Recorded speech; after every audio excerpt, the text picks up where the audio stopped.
Bab 17. Istri dadakan presdir. Mika pun mulai melanjutkan pekerjaannya karena sudah waktunya jam bank buka sehingga tidak ada buat Mika untuk meladeni Vivi. Saat jam makan siang Mika bersama dengan Mebeka Ratna dan Billy memilih untuk makan di warung dekat dengan tempatnya bekerja. Di sana cukup ramai orang karena di sekitar bank tersebut adalah gedung perkantoran sehingga banyak karyawan yang istirahat dan makan di sana, begitu pula dengan Mika. "Mik, kamu kemana waktu acara pernikahan kamu? Kok bukan kamu yang jadi mempelainya?"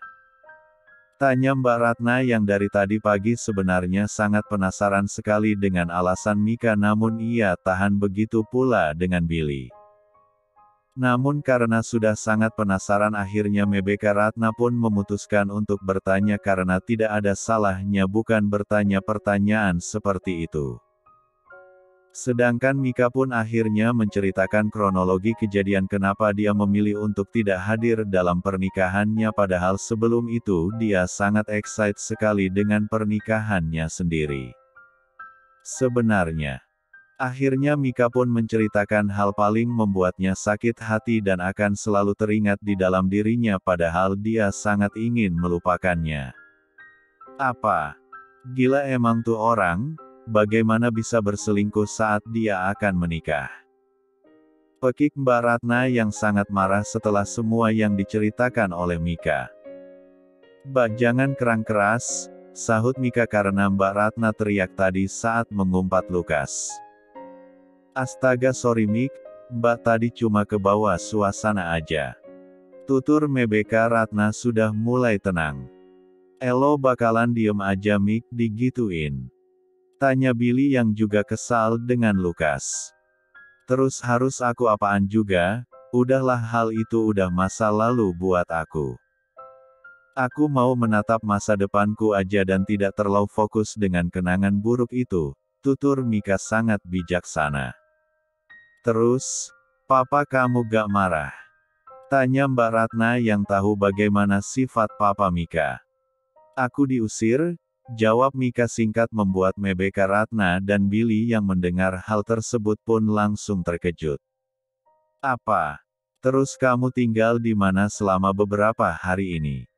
naya Mebeka Ratna tidak tega dengan Mika. "Ada kok Mbak, aku ada kenalan jadi aku tinggal di sana untuk beberapa waktu," jawab Mika tidak memberitahukan tentang pernikahannya karena bagaimanapun dia menikah secara dadakan dan dalam waktu singkat, bagaimana nanti jika semua orang menggunjingnya dan mengatakan melampiaskan sakit hatinya kepada pria lain. "Beneran? Kalau kamu tidak ada tempat kamu bisa ke rumah aku Mik," sahut Mbak Ratna kasihan kepada Mika karena dia sudah menganggap bahwa Mika itu sama seperti adiknya. "Iya, Mbak. Terima kasih," sahut Mika ikut senang karena kepedulian para rekan kerjanya. "Ya udah yuk makan lagi," ucap Mebeka Ratna. Mereka pun makan dengan lahapnya. Sesekali Mika juga mengecek handphonenya siapa tahu ada pesan dari Melvin, namun sampai dia selesai makan siang tidak ada kabar apapun sekali, bahkan Melvin sudah sampai apa belum saja tidak ada. Mika memprediksi kalau Melvin sudah sampai dari tadi, tapi mungkin saja Melvin sibuk sehingga tidak bisa mengabarinya. Rasanya Mika sangat penasaran sekali apakah Melvin sudah sampai apa belum, namun rasa gengsinya mengalahkan rasa penasarannya. Di sisi lain Melvin sampai di kota D pukul 9 pagi, perjalanan yang ia tempuh cukup sebentar yaitu sekitar 2 jam. Karena dia berangkat dari ibu kota pukul 7 pagi.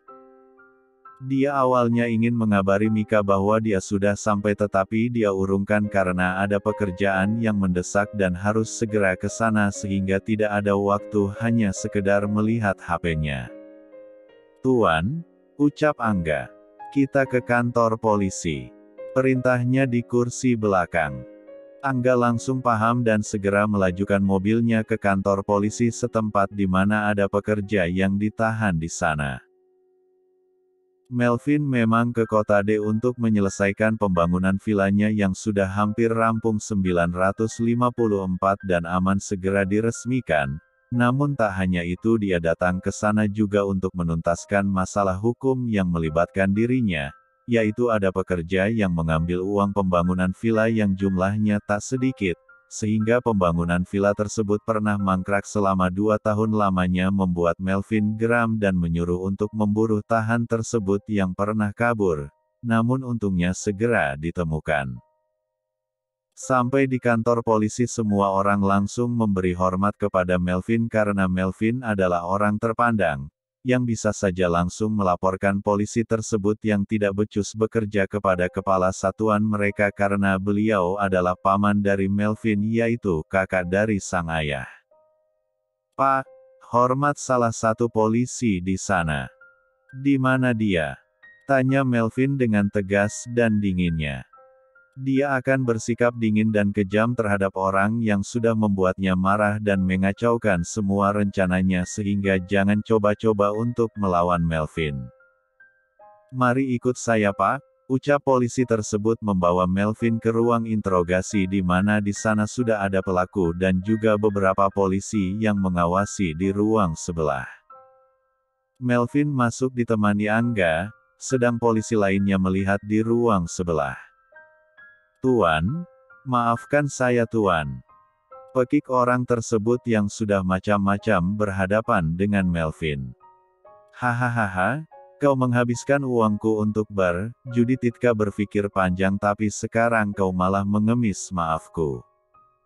"Asal kau tahu, aku adalah orang yang tidak akan senang jika siapapun mengacaukan rencanaku dan mengkhianatiku," pekik Melvin dengan mencengkram dagu pelaku. Pelaku menahan rasa sakit di dagunya, namun itu belum seberapa dengan yang dialami keluarganya, di mana sekarang ini keluarganya sudah tidak memiliki apapun. Bahkan sekarang dia tidak tahu di mana anak dan istrinya pergi karena tindakan Melvin.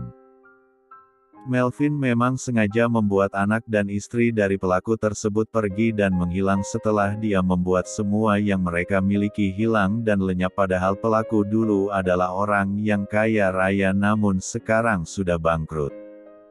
"Maafkan saya Tuan," pekik pelaku tersebut bersujud di kaki Melvin. "Jauhkan tangan kotormu itu dari kakiku atau aku tidak akan segan untuk menghancurkan keluargamu lagi, lebih parah daripada mengasingkan mereka," pekik Melvin. "Jangan Tuan, jangan," sahut pelaku.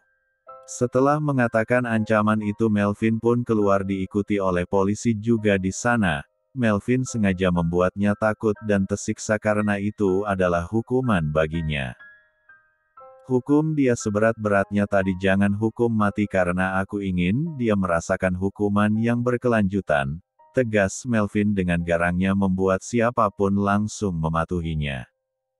"Baik, Tuan," jawab polisi tersebut. Setelah itu Melvin dan Angga pun langsung menuju ke tempat villa tersebut dibangun untuk mengecek beberapa kendala yang ada. Dia juga akan bertemu dengan beberapa klien selama beberapa hari ini dan juga rapat sebelum pembukaan villa dan hotel di sana. Bab 18. Sore harinya Mika pun sudah bersiap untuk pulang. Dia memilih untuk menggunakan angkutan umum karena menghemat uang daripada ojek online yang biayanya lebih mahal daripada bus. Dia pun menunggu di halte penjemputan bis bersama dengan para karyawan lainnya yang juga baru pulang dari kantor mereka masing-masing. Hal tersebut sudah sering Mika lakukan bahkan sebelum dia menikah dengan Melvin, sehingga dia sudah biasa dengan ramainya halte dan penuhnya bis kota ini. Tapi sekarang ini Mika menggunakan bis beda rute dari biasanya karena sekarang ini Mika sudah tidak tinggal di rumahnya yang dulu. Untungnya saja penumpangnya tidak terlalu ramai karena memang jarang yang naik bis di jam segini menuju ke area mansion utama, sehingga Mika bisa sedikit lega. Selama perjalanan pulang dia terus saja melamun. Dia tidak menyangka bahwa selama beberapa hari saja kehidupannya sudah berubah drastis. Dia dikhianati namun dia juga langsung mendapatkan suami. Bukankah itu hal yang aneh namun benar-benar terjadi di kehidupan Mika? Bahkan Mika kadang mengira bahwa dia hanya bermimpi.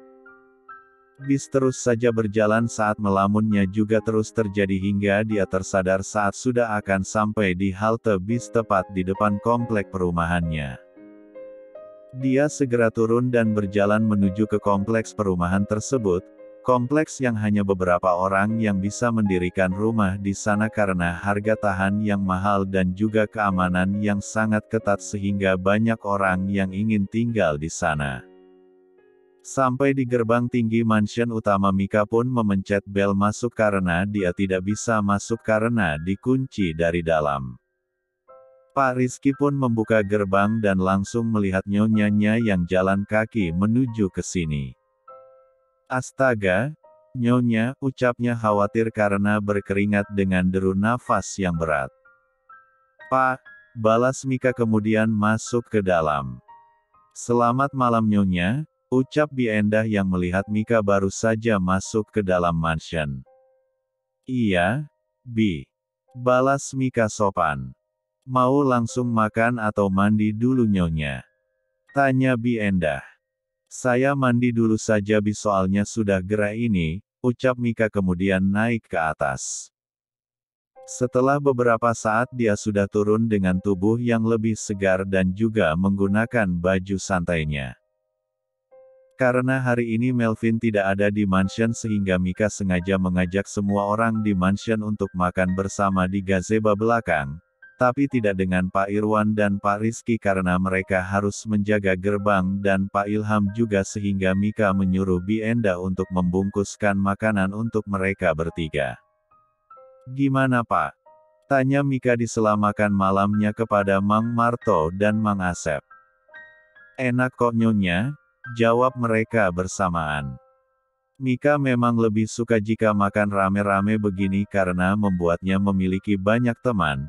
Selama ini ia hidup dalam kesendirian sehingga dia sangat membutuhkan teman.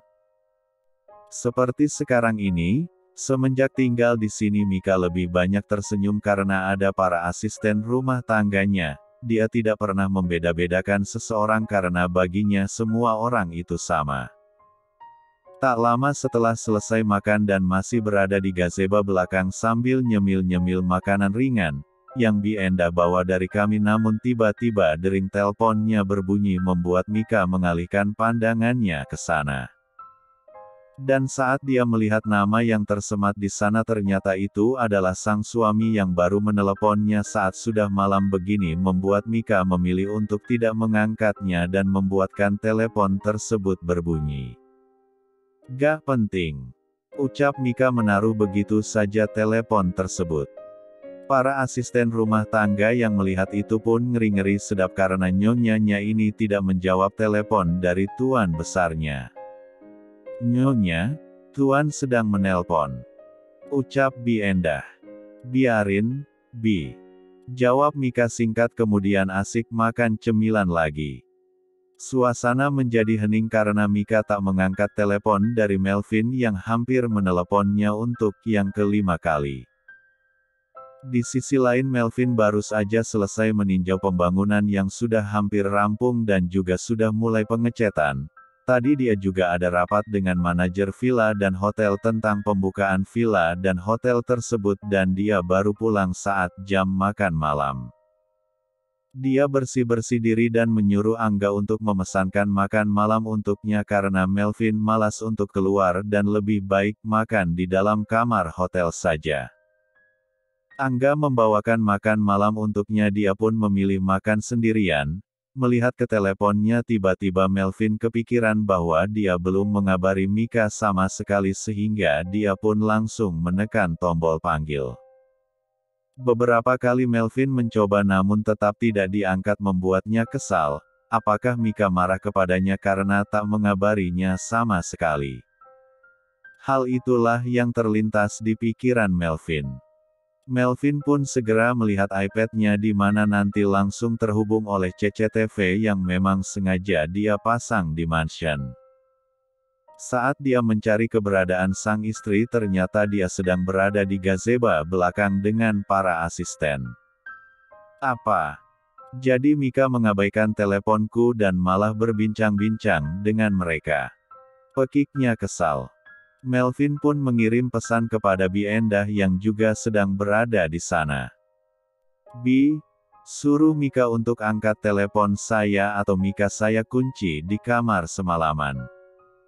Pekik Melvin kesal sendiri karena Mika jarang sekali tertawa ceria seperti itu bersamanya.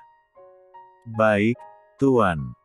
Balas Bi Endah sambil melihat ke arah CCTV karena beliau baru ingat kalau di mansion ini diawasi oleh CCTV dengan ketat sehingga tuannya itu bisa melihat aktivitas mereka semuanya.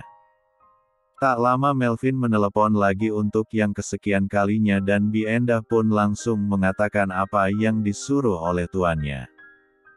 Nyonya, Tuan menelepon, lebih baik Nyonya angkat atau kalau enggak Tuan akan menyuruh kami mengurung Nyonya di kamar semalaman. Ucap Bi Endah persis seperti apa yang diminta. Mika yang merasa kasihan dengan raut wajah mereka semuanya yang seperti mengatakan apa yang diucapkan oleh Bi Endah, itu benar pun membuat Mika pasrah dan mengangkat telepon tersebut.